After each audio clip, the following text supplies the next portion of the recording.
Paper का colour क्या होता है? व्हाइट। बट कुछ समय बाद पेपर का कलर व्हाइट से येलो में कन्वर्ट क्यों हो जाता है? देखना, अगर आपके घर में कोई पुरानी बुक हो तो उसका कलर हल्का येलोइश हो गया होगा, या फिर देखना आपके घर में अगर कोई बहुत ज्यादा पुरानी बुक हो तो उसका कलर बिल्कुल ही येलो हो गया होगा। और हर इंडियन कॉइन्स में ईयर के नीचे एक निशान बना हुआ होता है। तो आपको पता है ये किस लिए होता है? और आपको पता है क्वारंटाइन शब्द कहाँ से आया है? और हर जीव जंतु को एक ना एक दिन तो मरना ही है। बट क्या आप कोई ऐसे जीव को जानते हो जो कभी मरता ही नहीं? तो चलिए इस नॉलेजेबल, इंटरेस्टिंग और अमेजिंग वीडियो को शुरू करते हैं। Fact number 7। क्या आपने कभी ये नोटिस किया है कि भारत के हर कॉइन के ईयर्स के नीचे एक निशान बना हुआ होता है, जैसे कि स्टार, डॉट या फिर डायमंड? तो आपको पता है असल में ये मार्क कॉइन में क्यों बना हुआ होता है? तो ये निशान इसलिए होता है ताकि हम इस सिक्के को देखकर पहचान पाए कि ये आखिर कहाँ का बना हुआ है। मीन्स इस सिक्के को कहाँ ढाला गया है। अगर सिक्के पे डॉट बना हुआ है मतलब इस सिक्के को नोएडा में ढाला गया है। अगर सिक्के पे डायमंड बना हुआ है इसका मतलब सिक्के को मुंबई में ढाला गया है। अगर स्टार बना हुआ है मतलब सिक्के को हैदराबाद में ढाला गया है। और अगर सिक्के पे कुछ भी नहीं बना हो मतलब उस सिक्के को कोलकाता में ढाला गया है। अगर आपके पास अभी कोई सिक्का है तो उसे चेक करो और देखो कि वो सिक्का मुंबई से आपके पास आया है या नोएडा से या फिर हैदराबाद से। और हो सके तो मुझे नीचे कमेंट करके भी बता देना। Fact number 6। इस दुनिया में कोई भी जीव अमर नहीं है। ये दुनिया बहुत बड़ी है और इसके अंदर बहुत सारे जीव जंतु मौजूद है।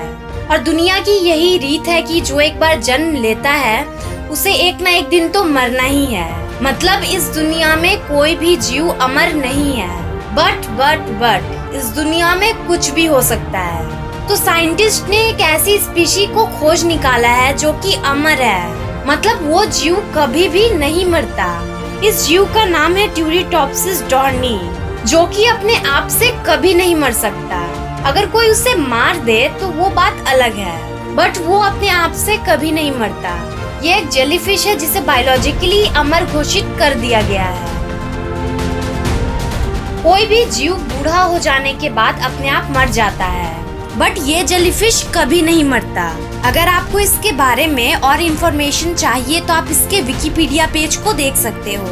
Fact number 5। आप सभी लोगों में से बहुत लोगों के पास ओप्पो, वीवो, रियलमी या फिर वन प्लस का फोन जरूर होगा, या फिर हो सकता है कि आप इस ब्रांड के फोन से मेरे इस वीडियो को भी देख रहे होंगे। तो आप लोगों को यही लगता होगा ना कि ये सारे ब्रांड्स डिफरेंट है, बट नहीं, ये सारे ब्रांड डिफरेंट नहीं है, बल्कि इन सारे स्मार्टफोन्स को एक ही कंपनी ओन करती है जिसका नाम है BBK इलेक्ट्रॉनिक्स, जो कि एक चाइना की कंपनी है। बट इन सारे ब्रांड्स का CEO अलग है, ब्रांड एम्बेसडर अलग है, सब कुछ अलग अलग है, बट ओनर एक ही है जिसका नाम है डॉन योंग पिंग। कितनी अजीब बात है ना कि हम सब Oppo, Vivo, Realme, OnePlus इन सारे ब्रांड्स को जानते हैं, बट इन चारों ब्रांड्स को जो कंपनी ओन करती है उसका नाम कोई नहीं जानता। मतलब कुछ लोगों को पता होगा बट सभी लोगों को इसके बारे में नहीं पता। Fact number 4। सोना, गोल्ड। आपको पता है सोने को इतनी अहमियत क्यों दी जाती है? धरती के क्रस्ट में तो और भी बहुत सारे मेटल्स पाए जाते हैं, जैसे कि आयरन, कॉपर।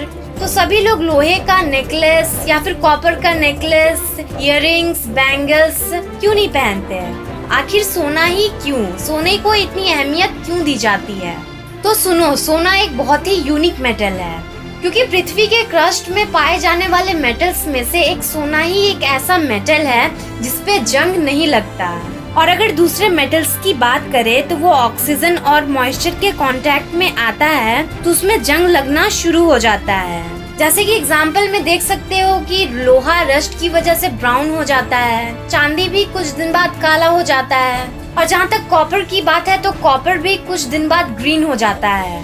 ये सब करोजन की वजह से होता है।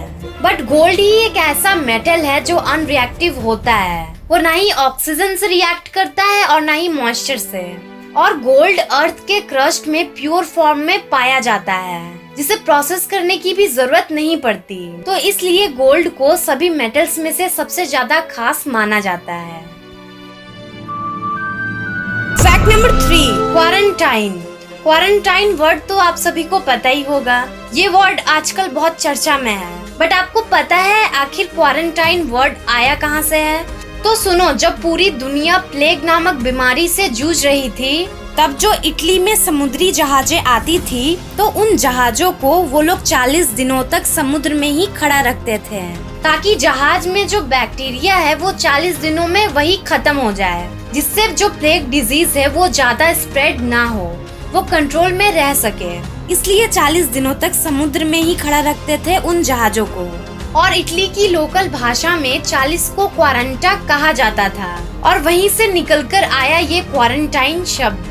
फैक्ट नंबर 2, आपको पता है हम खांसते क्यों हैं? अक्सर हमें खांसी तब आती है जब हम पॉल्यूटेड एरिया में होते हैं। तो कफिंग एक तरह से बॉडी का प्रोटेक्टिव मैकेनिज्म है, जो कि आपके ब्रीदिंग पैसेज को क्लीन करने का काम करता है। मतलब आपके ब्रीदिंग पैसेज में जो माइक्रोब्स, डस्ट या फिर फॉरेन एजेंट प्रेजेंट होता है, उसे क्लीन करने का काम करता है। तो जब कोई डस्ट या फिर माइक्रोब्स आपके ब्रीदिंग पैसेज में प्रेजेंट होता है, तो आपका ब्रेन कफिंग करवाकर उस बैक्टीरिया पे रिस्पॉन्स करता है। कफिंग के पहले जब आप जोर से सांस लेते हैं, तो ये हवा आपके लंग्स तक पहुंचता है। तो ऊपर में मौजूद एपिग्लॉटिस उस विंड पाइप को क्लोज कर देता है, और नीचे मौजूद रिब और एब्डोमिनल मसल इन लंग्स पे प्रेशर देने लगता है। बट जैसा कि विंड पाइप क्लोज है, तो ये हवा बाहर नहीं निकलेगी, जिसकी वजह से लंग्स के अंदर एक प्रेशर क्रिएट होगा, और CO2 में बहुत ज्यादा प्रेशर और फोर्स होने की वजह से विंड पाइप में मौजूद बैक्टीरिया भी तेजी से बाहर निकलेगी। इसलिए खांसी को कभी रोकना नहीं चाहिए। अगर आप खांसी को रोकते हो, इसका मतलब आप बैक्टीरिया को अपने बॉडी में रहने की जगह दे रहे हो। आगे जाने से पहले जिसने भी इस चैनल को सब्सक्राइब कर लिया है, उसे थैंक यू सो मच। और जिसने भी इस चैनल को सब्सक्राइब नहीं किया है, वो इस चैनल को सब्सक्राइब कर लो, और उसके साथ साथ बेल आइकन को भी दबा देना, जिससे मेरी वीडियो की नोटिफिकेशन सबसे पहले आप तक पहुँचे। फैक्ट नंबर 1, आपने ये नोटिस किया ही होगा कि पेपर, पेज या फिर न्यूज़पेपर कुछ दिनों के बाद येलो हो जाता है। उसका कलर व्हाइट से येलो में कन्वर्ट हो जाता है। तो आपको पता है न्यूज़पेपर का कलर व्हाइट से येलो में कन्वर्ट क्यों होता है? तो असल में ऐसा ऑक्सीडेशन की वजह से होता है। ऑक्सीडेशन एक ऐसा प्रोसेस है जब कोई भी सब्सटेंस ऑक्सीजन से कंबाइन करता है। तो पेपर किस चीज का बना होता है? मेनली वुड से, और वुड में प्रेजेंट होता है लिग्निन एंड सेल्यूलोज। ये दोनों ही कंपोनेंट प्रेजेंट होता है कागज के अंदर। तो जब लिग्निन लाइट और एटमॉस्फेरिक ऑक्सीजन के कांटेक्ट में आता है, तो इसका कलर व्हाइट से धीरे धीरे येलो में कन्वर्ट हो जाता है। तो यही कारण है कागज के येलो होने के पीछे। बट आप नोटिस करना कि बुक के मुकाबले न्यूज़पेपर का कलर जल्दी से व्हाइट से येलो हो जाता है। तो ऐसा इसलिए होता है क्योंकि न्यूज़पेपर में ज्यादा मात्रा में लिग्निन प्रेजेंट होता है, जिससे कि ये जल्दी ही ऑक्सीजन और लाइट के संपर्क में आकर व्हाइट से येलो हो जाता है। लेकिन बुक्स में कम मात्रा में लिग्निन प्रेजेंट होता है, जिससे कि बुक्स को व्हाइट से येलो होने में ज्यादा टाइम लगता है।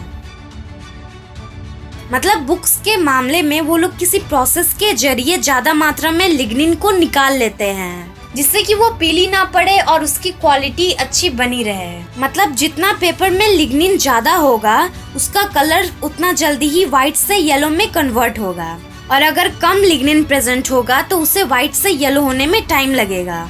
मतलब पेपर के येलो होने का एक ही रीजन है, और वो है उसमें मौजूद लिग्निन। आपको सबसे बेस्ट फैक्ट कौन सा लगा, मुझे नीचे कमेंट करके जरूर बताना। वीडियो पसंद आया हो तो वीडियो को लाइक जरूर करना, और इसे अपने फ्रेंड्स और फैमिली के साथ शेयर जरूर कर देना। और आप मुझे मेरे इंस्टाग्राम, फेसबुक और ट्विटर में भी फॉलो कर सकते हैं।